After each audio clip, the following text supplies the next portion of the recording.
Question दिया है कि के किस मान के लिए समीकरण के x square minus 4x plus 1 बराबर 0 के मूल वास्तविक और असमान होगा। देखो, मूल वास्तविक और असमान कब होता है? वास्तविक भी होना चाहिए और असमान भी होना चाहिए। तो एक बात सुन लो, इसमें मूल वास्तविक और असमान तभी होता है, ठीक है। इसमें बोला है क्या,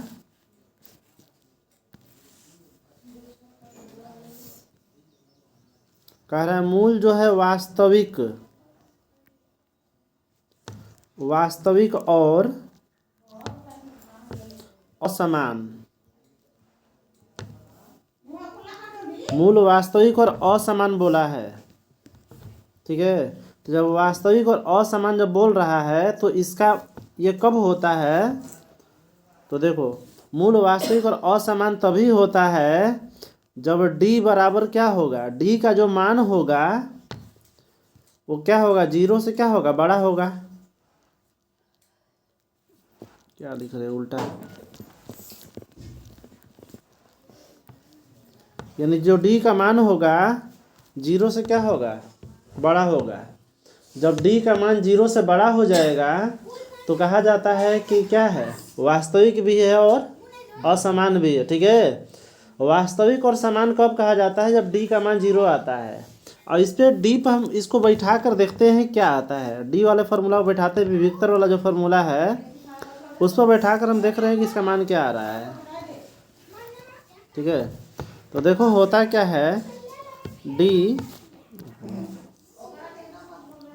d बराबर होता है बी स्क्वायर माइनस 4ac, ठीक है। तो d बराबर बी स्क्वायर माइनस 4ac हो गया। इसको बैठाएंगे तो क्या दिया, देखो यहाँ देखोगे ध्यान से तो यहाँ पे क्या है, b का मान क्या दिया है, माइनस फोर का स्क्वायर माइनस 4 गुणे a का मान देखो क्या है, a का मान k है और c का मान देखो,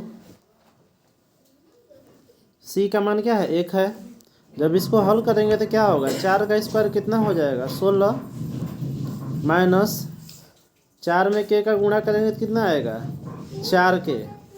इधर बराबर में क्या रखना पड़ेगा, 0, ठीक है, क्योंकि k के मान से ही पता चलेगा कि इसका मान क्या कह रहा है। देखो, तो इसको जब बनाएंगे आगे तो क्या आएगा, लिख सकते हैं 16 बराबर कितना, 4k। इसको इससे अगर हम कटा देंगे अगर तो कै बार में कटेगा, 4 बार में कटेगा ना। यानी कहने का मतलब है कि जो k का मान आ रहा है, k का मान क्या आया, जो k का मान आया कितना आया, 4 आया। तो k का मान जब 4 आया तो k का मान 0 नहीं ना आया है। इसमें d का मान भी अगर हम निकालेंगे d वाले सूत्र पर भी तो उसमें भी क्या आएगा, हमारा 0 नहीं आएगा, ठीक है। k का मान जो 4 आया है इस पर रख के देख लेते हैं। देखो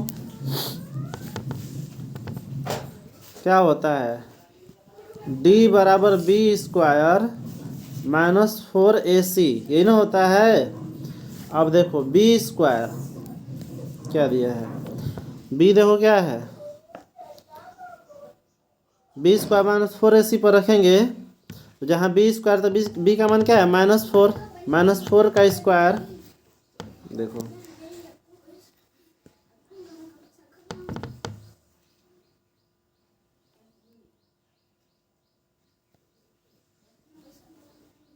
एक मिनट,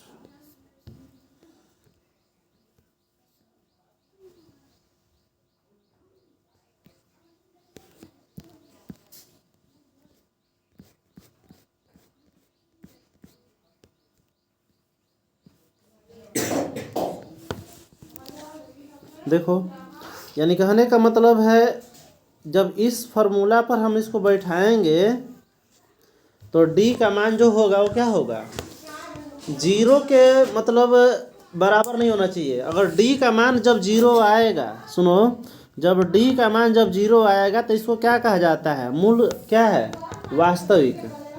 जब d का मान 0 आएगा तो कहते हैं कि मूल वास्तविक है, मूल वास्तविक है। और क्या है, समान है। इन्हें कहते हैं कि जब डी का मान 0 आता है तो मूल वास्तविक होता है और समान होता है। लेकिन यहाँ जो क्वेश्चन दिया है कह रहा है के किस मान के लिए समीकरण के x square minus 4x plus 1 बराबर 0 के मूल वास्तविक और असमान होगा। मूल वास्तविक भी होगा और असमान भी होगा। तो देखो भाई, मूल वास्तविक और असमान कब होता है?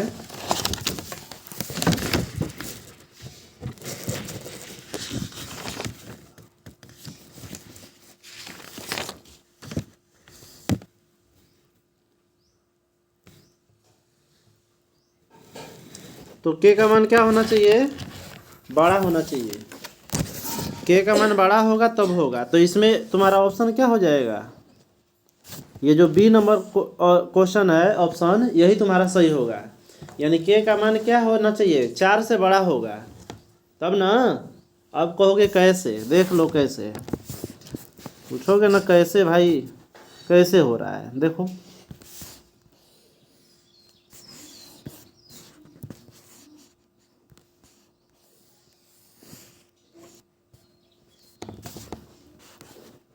यहाँ मान लो हम रखते हैं, क्या था उसमें बी का मान? -4।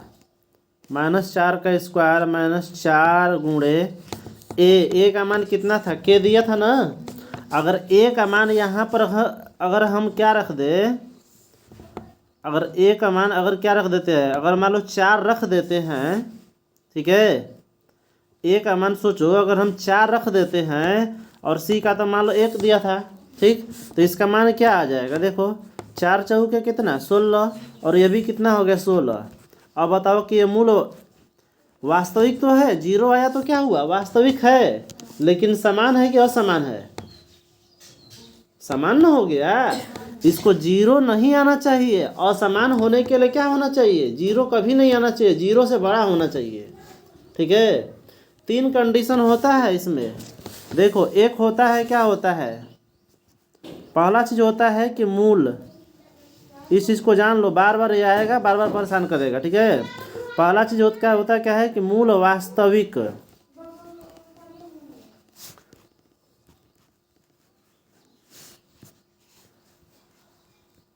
मूल वास्तविक और समान होता है, ठीक है। तो मूल वास्तविक और समान कब होता है? जब d बराबर 0 होगा, ठीक है। जब d का मान जो होगा 0 के बराबर होगा तो मूल वास्तविक और समान होगा, ठीक है। दूसरा चीज देखो क्या होता है, मूल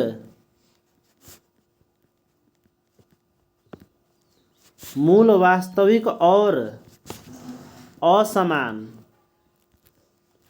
असमान, मूल वास्तविक और असमान कब होता है? तो इसका कंडीशन ये कहता है कि जो d का मान होगा ये बड़ा होना चाहिए, किससे? 0 से। जो d का मान आएगा 0 से ज़्यादा होना चाहिए, 0 नहीं आना चाहिए d का मान। विवेकतर या विवेचक कभी भी 0 नहीं आना चाहिए। अगर 0 से बड़ा आ रहा है तो उसका क्या? मूल वास्तविक तो होगा, लेकिन क्या होगा?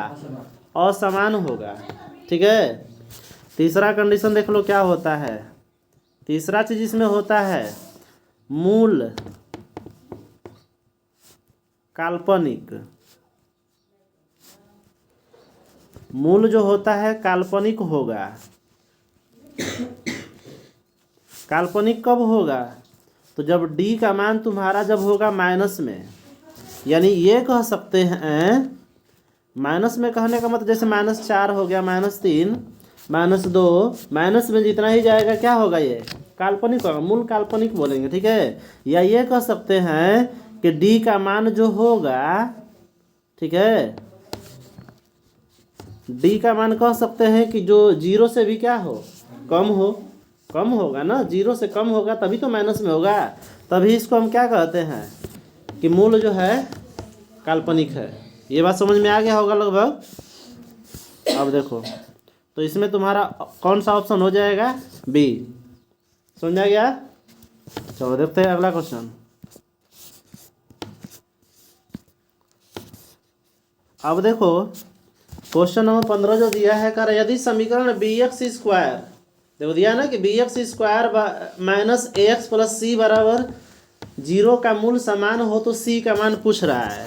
देखो c का मान जब भी इस तरह पूछता है तो उसमें क्या किया जाता है, कह रहा है कि मूल समान है। जब समान है इसका मतलब क्या है, डी बराबर क्या है, 0। अभी बताए हैं कि मूल समान होगा तो इसका मतलब कि डी बराबर कह रहा है कि 0 होगा। यानी डी का मान क्या होता है, बी स्क्वायर माइनस 4ac।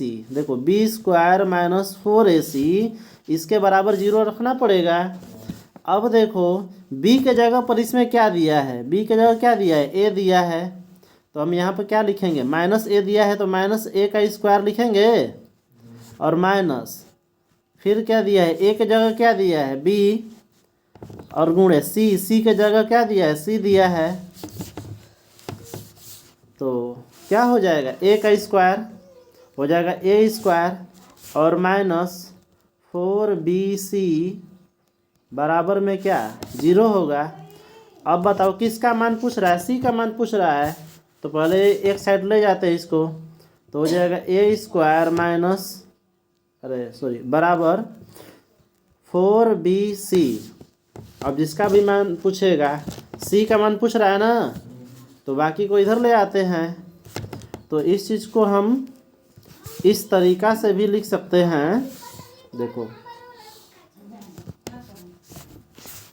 लिख सकते हैं a स्क्वायर बटे में क्या हो जाएगा 4b बराबर क्या हो जाएगा c। यानी c का वैल्यू हमारा कौन सा ऑप्शन इसमें से हो रहा है, a स्क्वायर बटे में 4b, option B. Option B correct answer हो जाएगा। ठीक है, समझ में आया या फिर से समझाएं, सब लोग क्लियर है ना। ठीक, आगे अब देखो क्वेश्चन नंबर 16। क्वेश्चन नंबर 16 देखो क्या कह रहा है, कह रहा है द्विघात समीकरण 2x square minus 4x plus 3 बराबर 0 का विवेचक बताए हैं। सुनो ध्यान से, विवेचक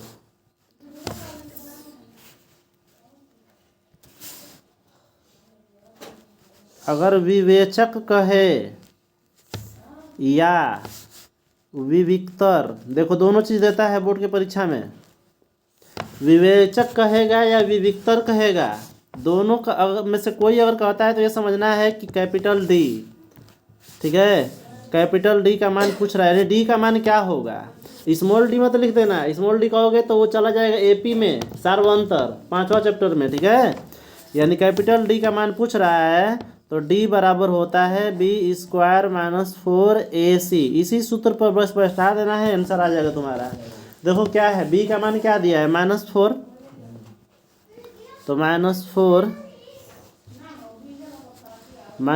का स्क्वायर हो जाएगा -4 इंटू a का मान देखो क्या दिया है 2 और c का मान क्या दिया है 3।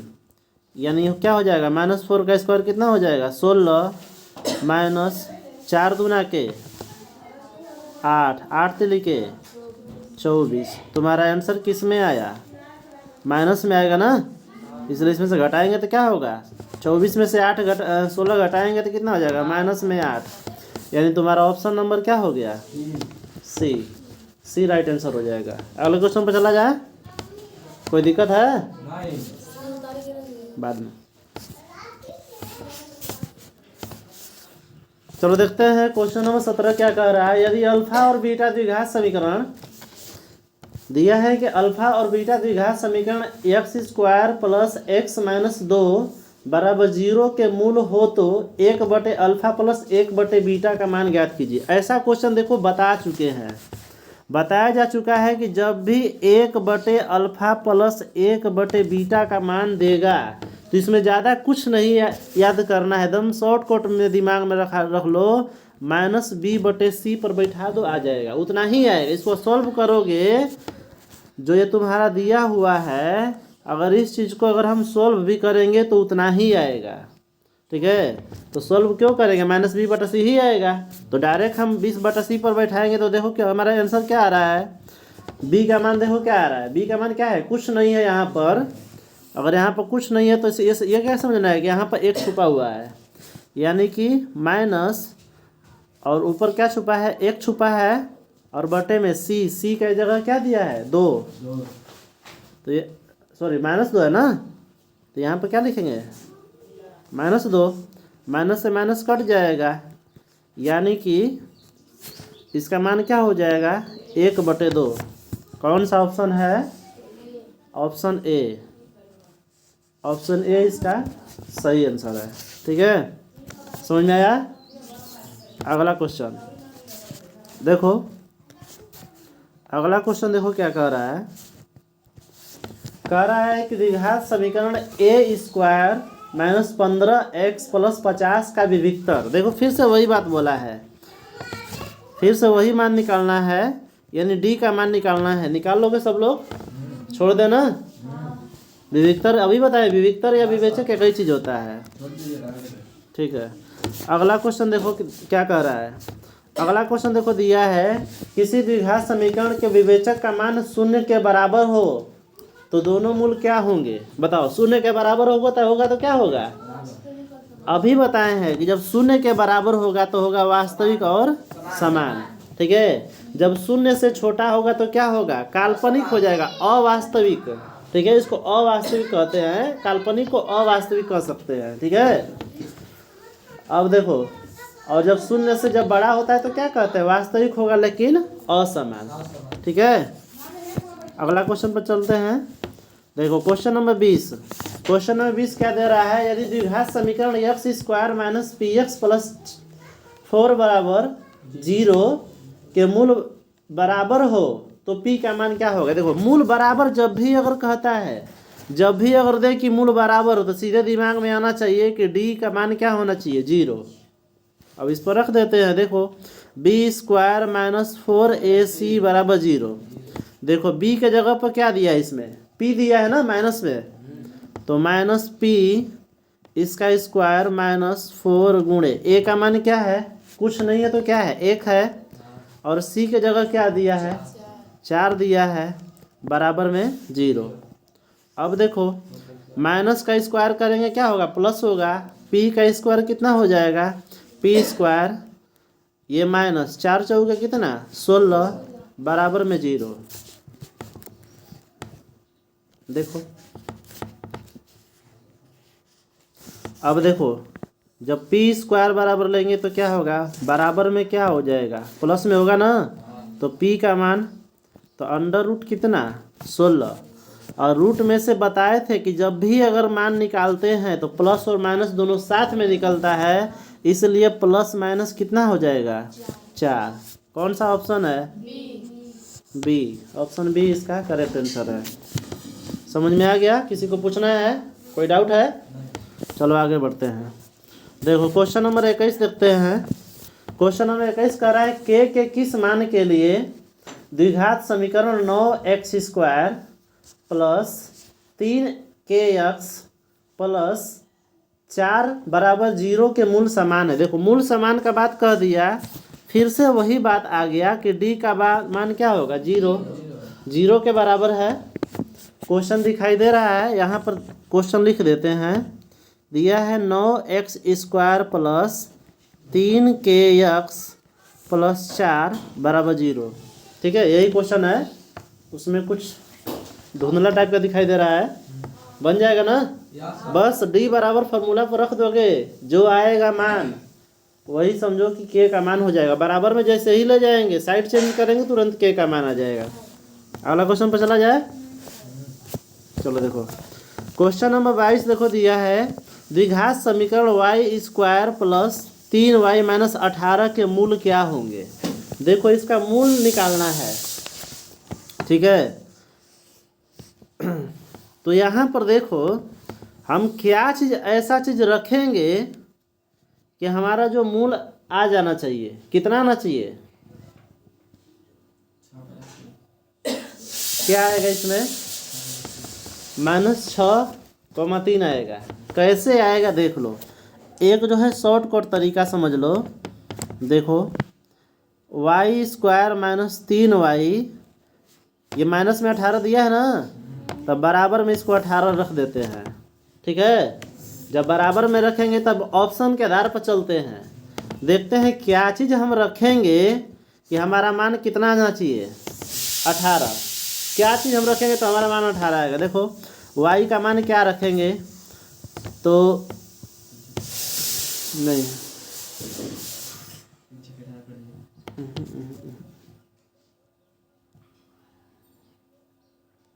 नहीं, इसको हल करना पड़ेगा, इस तरह नहीं हो पाएगा ये, ठीक है, इसको हल ही करना पड़ेगा। देखो बराबर, यहाँ प्लस है ना, और -18 बराबर 0। इसको क्या करेंगे, गुणनखंड करेंगे। गुणनखंड करेंगे तो समझ में आ जाएगा, एक लाइन जैसे ही तोड़ेंगे तुरंत समझ में आ जाएगा। यहाँ पर क्या है, 3 है ना, ये समझ में आ रहा है ना कि यहाँ पर 3 है। जब यहाँ 3 है तो 3 कब आएगा, जब 6 रहेगा और 3 रहेगा तभी ना आएगा। 6 और 3 रहेगा, 6 में से 3 घटाएंगे तभी 3 आएगा, ठीक है।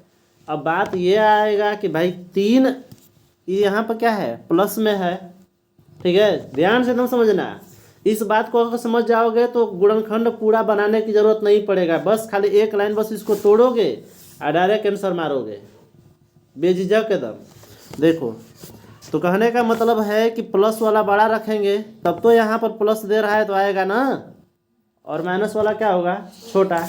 यानी कहने का मतलब हो जाएगा y² प्लस में क्या रखेंगे 6y और माइनस में 3y -18 बराबर 0। क्या समझ में आ रहा है। अब देखो यहाँ से डायरेक्ट यहाँ से अब निकाल सकते हो, अब तुमको कोई दिक्कत ही नहीं है, 1% दिक्कत नहीं। यहाँ देखो y का मान क्या दिया है, प्लस में है, लेकिन ये जानते हो कि इधर बराबर है, जब उधर जाएगा तो किस में होगा, माइनस में। y का एक मान माइनस में, देखो दिया है ऑप्शन में, देखो 2 में दिया है माइनस, a में भी दिया है और c में भी दिया है, दोनों में माइनस दिया है, कोई बात नहीं। अब देखो एक y का मान किस में दिया है, ये माइनस में है, इसको बराबर के दूसरे साइड ले जाएंगे तो किस में आएगा, प्लस में। समझ आ रहा है, यानी एक y का मान किस में आएगा, माइनस में, और एक किस में आया, प्लस में। हमारा कौन सा ऑप्शन होगा, ए। अब बोलो कंफ्यूजन है, अब आराम से ऑब्जेक्टिव कर लोगे सॉल्व कम समय में, ठीक है। टाइम का बचत करना है, इसलिए परीक्षा में भाई जितना ही कम समय में ऑब्जेक्टिव बनाओगे उतना ही अच्छा रहेगा, ठीक है। आज का लास्ट क्वेश्चन देखो, क्वेश्चन नंबर 23 है, करा द्विघात समीकरण x² प्लस x + 5 बराबर 0 के मूलों की प्रकृति। देखो मूल का प्रकृति जब भी कहेगा निकालने के लिए तो ये समझना है कि क्या कह रहा है, d का मान पूछ रहा है कि d का मान कैसा होगा, d का मान 0 होगा कि 0 से बड़ा होगा, 0 से छोटा होगा, क्या होगा, ठीक है। 3 ही चीज होता है, या तो d का मान क्या होगा, बराबर होगा, या d का मान क्या होगा, 0 से बड़ा हो जाएगा, या d का मान क्या हो जाएगा, 0 से छोटा हो जाएगा, ठीक है। यानी कहने का मतलब d का मान क्या होगा, यहाँ पे माइनस में, d का मान जो भी आएगा ये माइनस में आना चाहिए। d का मान जैसे -2 -3, ठीक है, तो यही स्थिति होता है। तो इसमें देखो हम क्या करते हैं, d का मान बैठा करके देखते हैं क्या आता है, ठीक है। तो देखो d बराबर रखते हैं b² - 4ac। देखो b का मान क्या है, 1 का स्क्वायर -4 गुणे a का मान क्या है, a का मान 1 गुणे c का मान क्या है 5। 1 का स्क्वायर 1 -5 चौके 20, क्या आया, माइनस में आया कि नहीं 19। अब बताओ माइनस में जब आएगा तो क्या होगा, बताओ, वास्तविक होगा कभी, कभी नहीं होगा। वास्तविक तब होता जब या तो 0 आता या 0 से क्या आता, बड़ा, ठीक है, 0 से अधिक आता। लेकिन यहाँ पर हमारा ऑप्शन कौन सा हो जाएगा, सी हो जाएगा, ठीक है। समझ में आ गया सब लोग को, किसी को कोई डाउट है, ठीक है।